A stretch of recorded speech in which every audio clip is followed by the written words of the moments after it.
What's going on, guys? It's Shannon from SP88 and I am here to have a look at this Vauxhall Vivaro. It's got ABS light on and engine management light. Your destination is on the right. It's in Limp mode.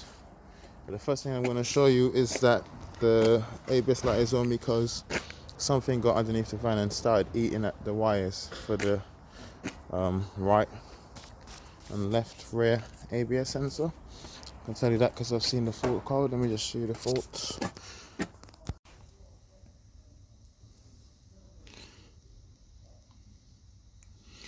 Yeah, so that's the fault code that we're dealing with. And I'm gonna get underneath the van now, and show you what's going on. Alright, underneath the van here. Got this connector, that's the right rear ABS sensor. And got this one here going off to the left ABS sensor, and then the 4 wires here. So let me start stripping that down and fixing that. What's going on, guys? I'm on my surfboard. Just use that Milwaukee heat gun to do this.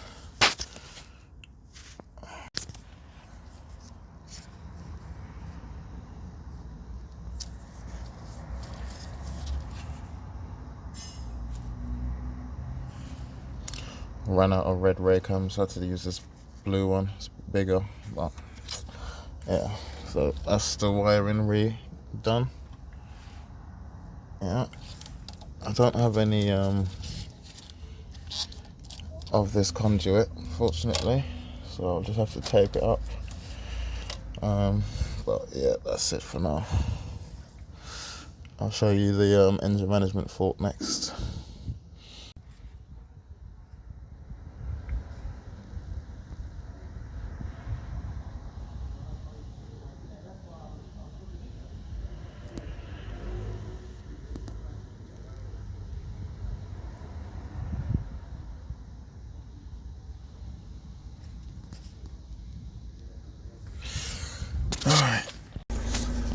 Alright guys, so the wiring is done.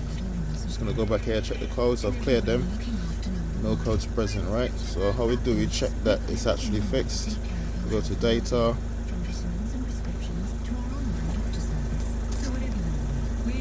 And the wheel speed sensors for the left rear and the right rear is what we're interested in right now.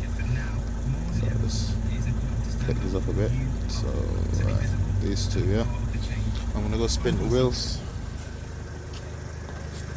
Handbrakes on.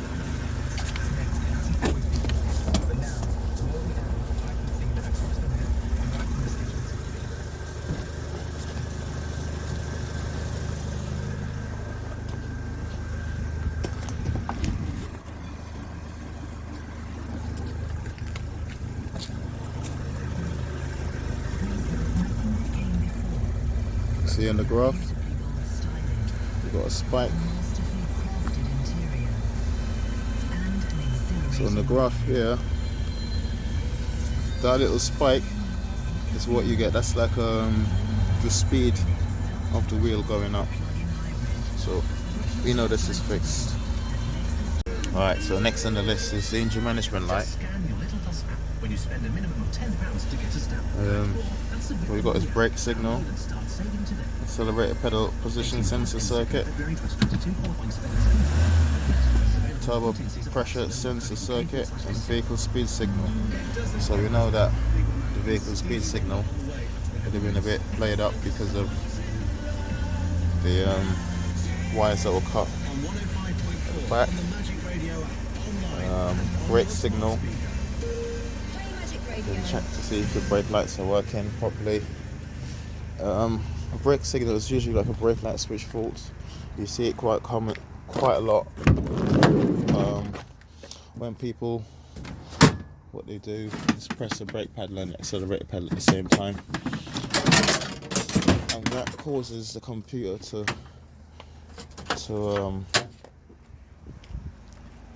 think that there's a problem with the brake pedal sensor. So you don't ever really jump at that straight away. Start changing parts. Clear it. See how I've just pressed the brakes.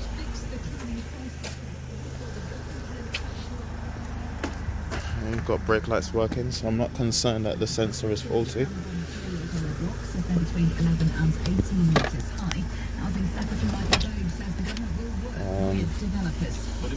Accelerator pedal position sensor, you can check the data. Switch the engine off.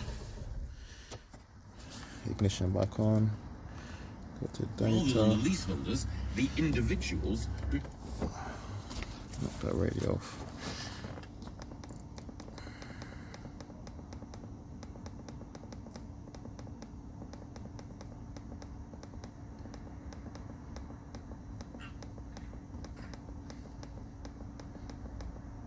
Go. Accelerator pedal position sensor. Accelerate pedal. And step on it.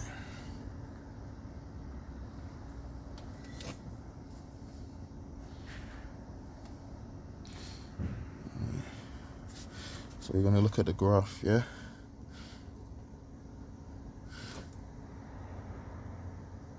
I got like, it's not making full sense, like 139% of pedal.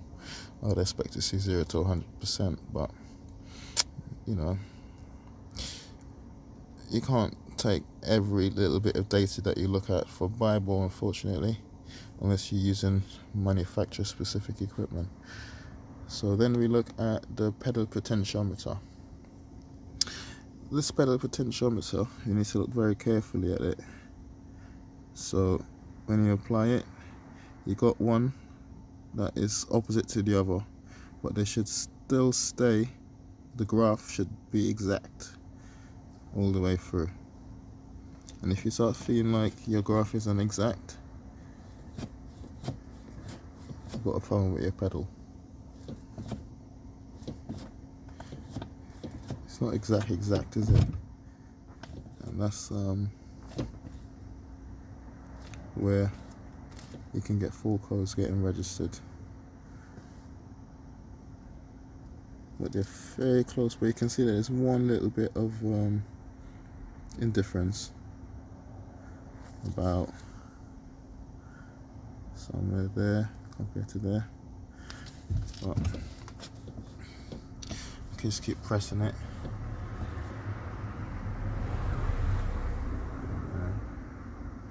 Making slight adjustments, and if over time that I see it all looking the same, I'll just say, oh, that's fine, you know. And to me at the moment, this is fine. It's just me pressing the pedal, creating that graph there. Next, go back. What was the other fault code? Turbo pressure sensor circuit. Let's go back to the data.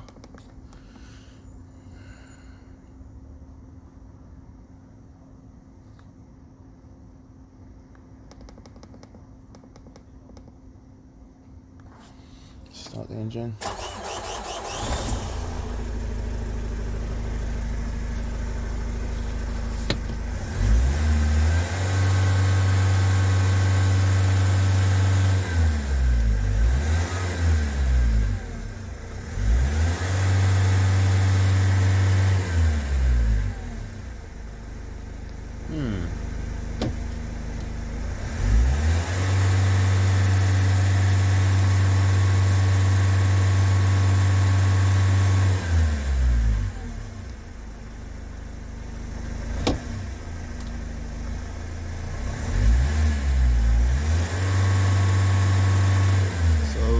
Turbo pressure OCR is like the turbo boost control valve, you know, setting where it wants the turbo to be.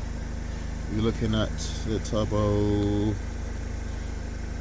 solenoid valve, position correction. That would be like understanding the position of where the turbo pressure solenoid valve is. with a turbo wastegate solenoid valve, I think. Boost pressure, you're getting nothing, and EC boost pressure, we're getting nothing. It's measured in millibars. Atmospheric pressure is 1000 millibars. Yeah, so anything above that would be boost pressure.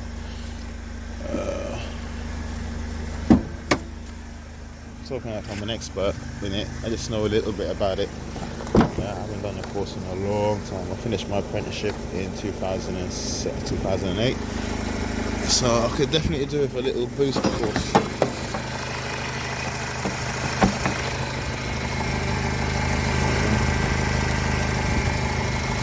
Alright, so we're looking for a turbo pressure sensor. This is not a turbo pressure sensor, that is your manifold pressure sensor. There we go. Oh, what is this? Vacuum pressure. Wow, well, you guys saw that break in my hand. I probably shouldn't have done that. That's one thing. I'm not too sure what the sensor is. Oh, that is my turbo pressure sensor, man.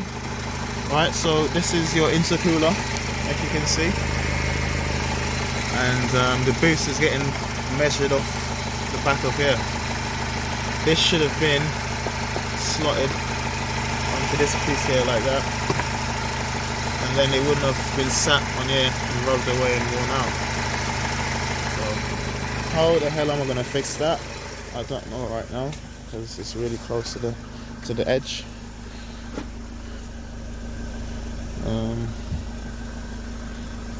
Let's see.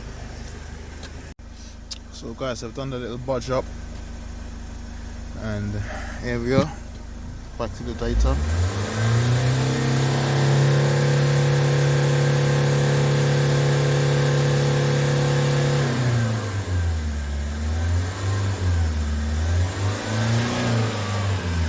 So we got boost again, yeah?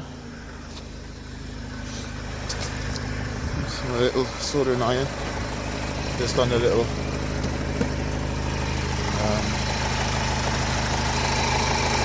put a drop of solder on it,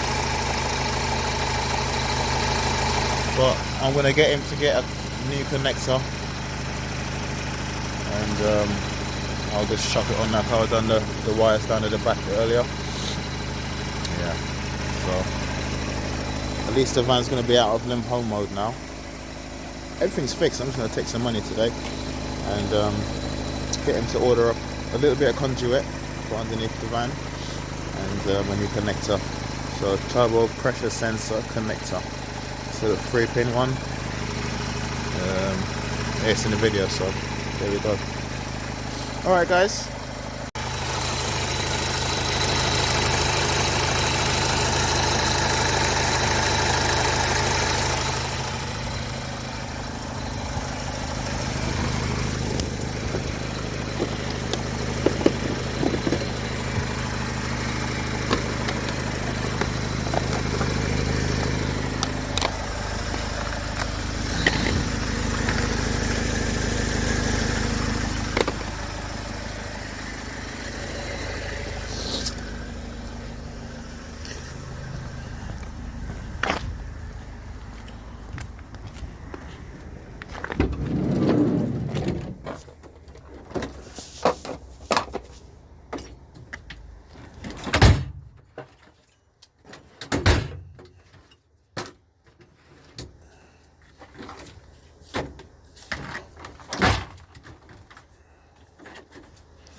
Wait, shall we put this bastard?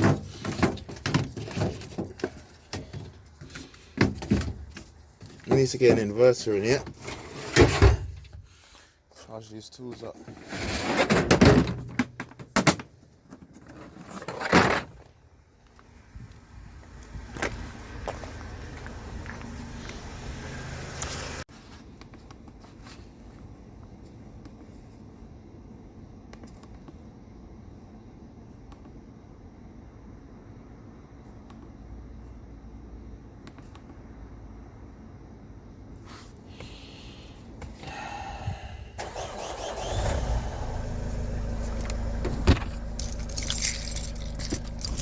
take this for a quick drive up and down the road.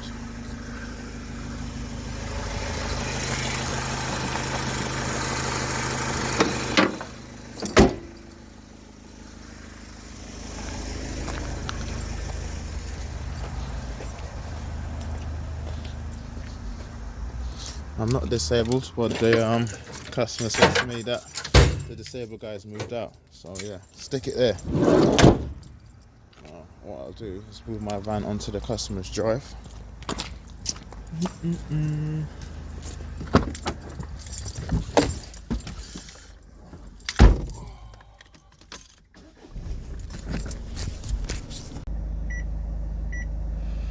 Yeah, it's all good, man. It's got loads of power.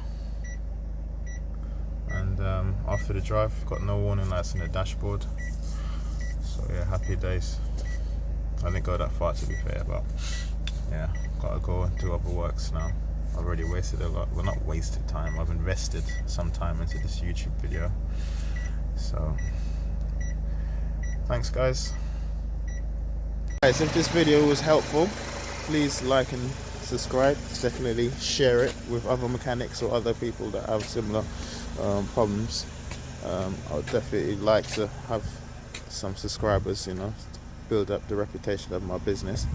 So yeah, please, it doesn't take nothing from you to click that subscribe button. Yeah, all right guys, take care.